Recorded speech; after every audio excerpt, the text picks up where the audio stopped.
ഓം ശാന്തി. ഒരിക്കൽ ഒരാൾ NH-ലൂടെ യാത്ര ചെയ്തുകൊണ്ടിരിക്കുകയായിരുന്നു. തൻ്റെ കാറിൽ അയാളുടെ കാറിൽ കുറച്ച് പൈസയും കുറച്ച് സാധനങ്ങളും എല്ലാതും ഉണ്ടായിരുന്നു. ഒരു കൂട്ടം കൊള്ളക്കാർ ആ വഴി തടഞ്ഞ് അയാളെ നിർത്തി ആ കാറും ആ കാറിലുള്ള എല്ലാ സാധനങ്ങളും അവർ കൊള്ളയടിച്ച് കൊണ്ടുപോയി. വെറും കൈയോടെ ആ വഴിയിൽ അയാൾക്ക് ഒറ്റപ്പെട്ടു പോകേണ്ടി വന്നു. കുറച്ച് സമയം ഒറ്റയ്ക്ക് അയാൾ കാട്ടിലൂടെ നടന്ന് അങ്ങനെ പോയപ്പോൾ ആ വെയിൽ കൊണ്ട് ശീലമില്ല, നടന്ന് ശീലമില്ല. എങ്ങനെയോ ആ കാട് വഴികൾ താണ്ടി ഒരു ജനവാസം ഉള്ളതായിരിക്കുന്ന അവിടെ ഇവിടെ ഓരോ വീടുകൾ കാണുന്ന രീതിയിലൊരു സ്ഥലത്ത് എത്തി.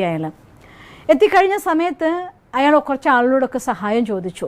എനിക്കിങ്ങനെ കൊള്ളയടിച്ച് കൊണ്ടുപോയതാണ്, എന്നെ സഹായിക്കണമെന്ന്. ഇങ്ങനെയൊക്കെ പലരും പറഞ്ഞു വന്ന് പലപ്പോഴും പൈസ തട്ടാറുണ്ട് എന്ന് പറഞ്ഞുകൊണ്ട് പലരും അയാൾ ഒഴിവാക്കി. സങ്കടവും നിരാശയും സഹിക്കാതെ കഷ്ടപ്പെട്ട് നടന്ന് അവസാനം ഒരു മരത്തണൽ അയാൾ ഇരുന്നപ്പോഴേക്കും അയാൾ ബോധം കിട്ടുപോയി. ആ വഴിക്ക് ഒരു വൃദ്ധയായ ഒരു സ്ത്രീ നടന്നു വരുന്നുണ്ടായിരുന്നു. 50-60 വയസ്സുണ്ടായിട്ടുണ്ടാവും. ആ മുത്തശ്ശി നടന്നു വന്നുകൊണ്ടിരിക്കുമ്പോൾ ഈ മരച്ചുവട്ടിൽ കിടക്കുന്ന ആൾ ബോധം കെട്ട് കിടക്കുന്ന പോലെ തോന്നി. ഇപ്പോൾ കുടിച്ച് ബോധമില്ലാതെ കിടക്കുകയാണോ എന്ന് ആദ്യം തോന്നി. പിന്നെ അയാളെ കണ്ടപ്പോൾ അങ്ങനെയൊന്നും തോന്നുന്നില്ല, ഒരു ജെന്റിൽമാനെ പോലെ തോന്നുന്നല്ലോ എന്ന് തോന്നിക്കൊണ്ട് ഈ സ്ത്രീ അടുത്ത് ചെന്ന് വിളിച്ചിട്ടൊന്നും അറിയുന്നില്ല. അടുത്ത് ചെന്നിട്ടും മദ്യത്തിൻ്റെ മണമൊന്നും കാണുന്നില്ല. ആ സ്ത്രീ കുറച്ച് വെള്ളം എടുത്ത് അയാളുടെ മുഖത്ത് തെളിച്ചു. കണ്ണ് തുറന്നു, പക്ഷെ മിണ്ടാൻ പോലും അയാൾക്ക് വയ്യ. അപ്പോൾ 2-3 ആൾക്കാരെ വിളിച്ചു വരുത്തി അവരുടെ സഹായത്തോടു കൂടി തൊട്ടടുത്തുള്ള അവരുടെ ഒരു കൊച്ചു ഹോട്ടൽ, ചായയും ഉച്ചച്ചോറൊക്കെ കൊടുക്കുന്ന ഒരു സ്ഥലം ഉണ്ടായിരുന്നു. അവിടേക്ക് കൊണ്ടുപോയി അയാൾക്ക് കുടിക്കാൻ വേണ്ടി ചായ കൊടുത്തു, ആഹാരം കൊടുത്തു. അന്ന് അയാൾക്ക് വീട്ടിലെത്തിച്ചേരാനുള്ള ഒരു സഹായം വരെ ആ സ്ത്രീ ആളുടെ സപ്പോർട്ടോടെ കൊടുത്തു. ഒരു ഓട്ടോറിക്ഷ അറേഞ്ച് ചെയ്ത് കൊടുത്തു. അയാൾ അങ്ങനെ വീട്ടിലേക്ക് പോയി. അങ്ങനെ കുറച്ച് ദിവസങ്ങൾ കഴിഞ്ഞു. ആ സ്ത്രീക്ക് വയറ്റിൽ ശക്തമായ വേദന. പെട്ടെന്ന് തന്നെ ഓപ്പറേഷൻ വേണം എന്ന് ആശുപത്രി അധികൃതർ അവരെ അറിയിച്ചു. പക്ഷേ അവരെ ഹസ്ബൻഡ് കീശയിൽ നോക്കുമ്പോൾ വളരെ കുറച്ച് പൈസയേ ഉള്ളൂ. ഇനി എന്ത് ചെയ്യണം എന്നറിയാതെ വിഷമിച്ച് അയാൾ നിൽക്കുകയാണ്.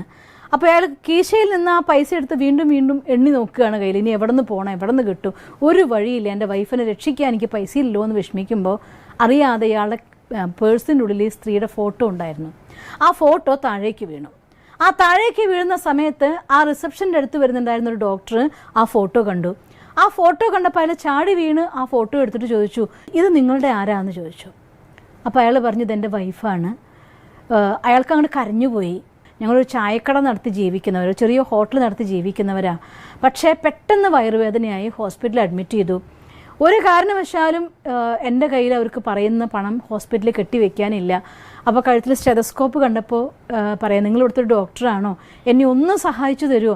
ഞാൻ എൻ്റെ വൈഫിന് വേണ്ട ചികിത്സ കൊടുത്തു കഴിഞ്ഞാൽ ആരുടെയെങ്കിലുമൊക്കെ കയ്യിൽ നിന്ന് വാങ്ങിയിട്ട് ഞാൻ പൈസ ഇവിടെ കൊണ്ടെത്തിക്കാം, പക്ഷെ തൽക്കാലം എൻ്റെ ഭാര്യയ്ക്ക് രക്ഷപ്പെടാൻ വേണ്ടി സഹായിക്കുമോ? ആ ഫോട്ടോ നോക്കിയപ്പോൾ ആ ഡോക്ടറുടെ കണ്ണ് നിറഞ്ഞു പോയി. ആ ഡോക്ടർ പറഞ്ഞു, നിങ്ങൾ ഒട്ടും വിഷമിക്കേണ്ട, ചെല്ലു, ഞാൻ നിങ്ങളെ സഹായിക്കാമെന്ന് പറഞ്ഞു. അങ്ങനെ ഓപ്പറേഷനൊക്കെ കഴിഞ്ഞു. ആ സ്ത്രീ റൂമിൽ വിശ്രമിക്കുമ്പോൾ ആ ഡോക്ടർ കാണാൻ വേണ്ടി ചെന്നു. ഒരു പൈസ പോലും ആ സ്ത്രീയുടെ കയ്യിൽ നിന്ന് അതുവരെ വാങ്ങിക്കാൻ ഡോക്ടർ സമ്മതിച്ചില്ലായിരുന്നു. ആ സ്ത്രീക്ക് മനസ്സിലായി, അന്നൊരു ദിവസം വഴിയിൽ തളർന്നു വീണ് കിടക്കുന്നത് കണ്ടപ്പോൾ ആരും നോക്കാതിരുന്നപ്പോഴും സഹായം കൊടുത്തതായിരിക്കുന്ന ആ ഡോക്ടറായിരുന്നു അന്ന്. അതൊരു ഡോക്ടറാണെന്ന് അവർക്കറിയില്ലായിരുന്നു, ഒന്നും അറിയില്ല. പക്ഷേ ഒരു മനുഷ്യനൊരു സഹായം കൊടുത്തു വിട്ടു. അതിൻ്റെ പ്രതിഫലം അവരുടെ ജീവിതം അവർക്ക് തിരിച്ചു കിട്ടുകയും ചെയ്തു. നല്ല കർമ്മത്തിൻ്റെ ഫലം തീർച്ചയായിട്ടും എന്നല്ലെങ്കിൽ മറ്റൊരു രീതിയിൽ നമ്മുടെ അടുത്ത് സഹായമായിട്ട് വന്ന് ചേരുക തന്നെ ചെയ്യും. എന്നാൽ മോശം ഫലോ അത് വരില്ലേ? തീർച്ചയായിട്ടും അതും വരും. 2 കൂട്ടുകാർ, ഒരു ഹരിയും ഒരു ജോർജും. ഹരി അച്ഛനും അമ്മയൊന്നുമില്ലാത്ത ഒരു പാവം പയ്യനായിരുന്നു. പക്ഷെ അവൻ ഒത്തിരി സ്വത്തുകൊണ്ട് ബിസിനസ് ചെയ്യാനുള്ള നല്ല കഴിവും അവനുണ്ടായിരുന്നു. കുട്ടിക്കാലം തൊട്ട് അവൻ്റെ ഒരു കൂട്ടുകാരനുണ്ടായി, ജോർജ്. അവൻ്റെ മാതാപിതാക്കളൊക്കെ മരിച്ചപ്പോൾ ഈ ജോർജിൻ്റെ മാതാപിതാക്കളെ സ്വന്തം അച്ഛനമ്മമാരെ പോലെ ഇവൻ സ്നേഹിക്കുമായിരുന്നു. തൻ്റെ എല്ലാ കാര്യങ്ങളും ജോർജിന് തൻ്റെ കൂട്ടുകാരനാക്കി. ഈ ജോർജും ഹരിയും വളർന്ന് ഒരു ദിവസം ജോർജിന് ഹരിയുടെ അളവറ്റ സമ്പത്തിനെക്കുറിച്ചുള്ള പൂർണ്ണമായിട്ടുള്ള വിവരം കിട്ടുകയാണ്. അത് കിട്ടിയപ്പോൾ അവൻ വിചാരിച്ചു, ഈ ഹരിനെ കൊന്നാൽ പോലും ചോദിക്കാൻ ആരില്ല, അച്ഛനില്ല, അമ്മയില്ല, സഹോദരങ്ങളില്ല, അങ്ങനെ അടുത്തവരെന്ന് പറയാൻ ആരുമില്ല. അവൻ്റെ അടുത്തവരായിട്ടുള്ളത് ഇവൻ്റെ വീട്ടുകാർ തന്നെയാണ്. എന്നാൽ പിന്നെ ഇവനെ അങ്ങ് ഇല്ലാതാക്കി കഴിഞ്ഞാൽ എനിക്ക് ഈ സമ്പത്തൊക്കെ സ്വന്താക്കാലോ എന്ന് വിചാരിക്കുകയാണ്. അങ്ങനെ അവൻ ഒരു ദിവസം പ്ലാൻ ചെയ്തു, ഹരിയും ജോർജും ഒന്നിച്ചിരുന്ന് മദ്യപിക്കാൻ തുടങ്ങി. മദ്യം ലഹരി പിടിച്ചപ്പോൾ അറിയാതെ ജോർജ് പറഞ്ഞു പോവുകയാണ്, നന്നായിട്ട് കുടിച്ചോ, ഇത് നിൻ്റെ അവസാനത്തെ രാത്രിയാണ് എന്ന്. ഇത് കേട്ടപ്പോൾ ഹരി ഞെട്ടിപ്പോയി. തൻ്റെ മദ്യം കൊണ്ട് തളർന്ന കയ്യും കാലും ആയിരുന്നു അയാൾക്ക്. അയാൾ നിന്നെ ഞാൻ ശരിയാക്കുന്നു പറഞ്ഞ് പരസ്പരം യുദ്ധമായി, തമ്മിൽ തല്ലായി. അങ്ങനെ ആ റൂമിൻ്റെ മൂലയ്ക്ക് ഇരുന്നതായിട്ടുള്ള ഒരു മഴു എടുത്തിട്ട് ഇയാൾ ഹരിനെ വെട്ടിക്കൊല്ലും. കൊന്ന് അവരുടെ തന്നെ തൊടിയിൽ കുഴിച്ചു മൂടി ആ മഴുവിനെ കഴുകി വേറൊരു മുറിയിൽ ആർക്കും അങ്ങനെ പെട്ടെന്നൊന്നും കാണാത്ത രീതിയിൽ ഡോറിനോട് ചേർന്നൊരു സ്ഥലത്ത് ഒളിപ്പിച്ചു വെച്ചു. ഒളിപ്പിച്ചു വെച്ച ശേഷം അയാൾ അവിടെ നിന്ന് സ്ഥലം വിട്ടു. പിന്നെ അവിടെ നിന്നാൽ ബുദ്ധിമുട്ടല്ലേ എന്ന് കരുതി അയാളുടെ സ്വത്തും സമ്പത്തും ഒക്കെ അയാൾ സ്വന്തമാക്കി. ആ വീട് അയാൾ ഒന്നും ചെയ്തില്ല. ആ നാട് വിട്ട് വേറൊരു സ്ഥലത്ത് പോയി താമസാക്കി അവിടെ തൻ്റെ കച്ചവടമൊക്കെ മുന്നോട്ട് കൊണ്ടുപോവുകയാണ്. ഒരു 3-4 വർഷം കഴിഞ്ഞു. ഹരിയെ കാണാതായെന്ന് മാത്രമേ ആർക്കും അറിയുള്ളൂ. പക്ഷേ അവനെക്കുറിച്ച് ചോദിക്കാനും പറയാനും ആരും വന്നില്ല. അങ്ങനെ കുറച്ച് നാൾ കഴിഞ്ഞപ്പോൾ ഈ ജോർജ് ഹരിയുടെ വീട് വിൽക്കാൻ വേണ്ടി വന്നു. എല്ലാ സ്വത്തും അയാൾ തൻ്റെ പേരിലാക്കിയിട്ടുണ്ടായിരുന്നു. ഈ വീട് വിൽക്കാൻ വേണ്ടി വന്ന് അയാളുമായിട്ട് ചർച്ച ചെയ്തുകൊണ്ടിരിക്കുകയാണ്. അപ്പം മുന്നിലെ സ്ഥലത്ത് നിന്ന് ചർച്ച ചെയ്യുമ്പോൾ ഇനി ആരെങ്കിലും ഇതിനെക്കുറിച്ചൊക്കെ കേട്ടാലോ എന്ന് കരുതിക്കൊണ്ട് ഇയാൾ വിൽക്കാൻ വന്ന ആളെയും കൊണ്ട് ഈ മുറിയിൽ മഴു സൂക്ഷിച്ചതായിരിക്കുന്ന മുറിയിൽ വന്നിരുന്ന് സംസാരിച്ചു.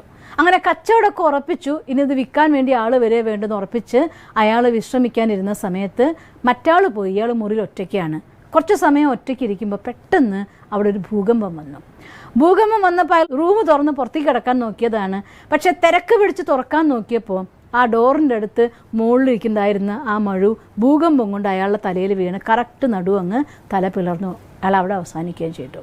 ഒരു പക്ഷേ കർമ്മത്തെ ഒളിപ്പിച്ചു വെക്കാൻ നിങ്ങൾക്ക് മനുഷ്യന്മാരെന്ന് പറ്റിയിരിക്കും. വിദഗ്ധമായിരിക്കുന്ന നിയമ സപ്പോർട്ടോടു കൂടിയും ധനത്തിൻ്റെ സഹായത്തോടു കൂടിയും കൊലപാതകം പോലും കഴുകിക്കളയുന്ന ആൾക്കാരുണ്ടാവും. കർമ്മത്തിൽ നിന്ന് രക്ഷപ്പെടാൻ അവർക്കും സാധ്യമല്ല. സമയം അവരെയും കുരുക്കും. നല്ല കർമ്മം സഹായിക്കുകയും ചെയ്യും, ചീത്ത കർമ്മം നമ്മളെ കുരുക്കുകയും ചെയ്യും. അതുകൊണ്ട് മനുഷ്യന്മാരെന്ന് പാപം നമുക്ക് ഒളിപ്പിക്കാൻ പറ്റും. പക്ഷേ നമ്മുടെ കർമ്മത്തിൽ നിന്ന് ഒരിക്കലും ഒളിപ്പിക്കാൻ പറ്റില്ല. ഈശ്വരൻ്റെ അടുത്ത് നിന്ന് ഒളിപ്പിക്കാൻ പറ്റില്ല. ഒരു പക്ഷേ മനുഷ്യന്മാർ നിങ്ങളെ പ്രശംസിക്കില്ലായിരിക്കാം, പക്ഷെ നല്ല കർമ്മത്തിൻ്റെ ഫലം അത് തീർച്ചയായിട്ടും നമുക്ക് കിട്ടുകയും ചെയ്യും. അതുകൊണ്ട് കർമ്മം എന്നത് ഭാഗ്യരേഖ വരയ്ക്കാനുള്ള പേനയാണ്. നല്ല ഭാഗ്യം വേണോ അത് വരയ്ക്കാം, മോശം വേണോ അത് വരയ്ക്കാം. സ്വാതന്ത്ര്യം നമുക്കുണ്ട്, പക്ഷേ ഫലം അനുഭവിക്കാൻ നമ്മൾ ബാധ്യസ്ഥരുമാണ്.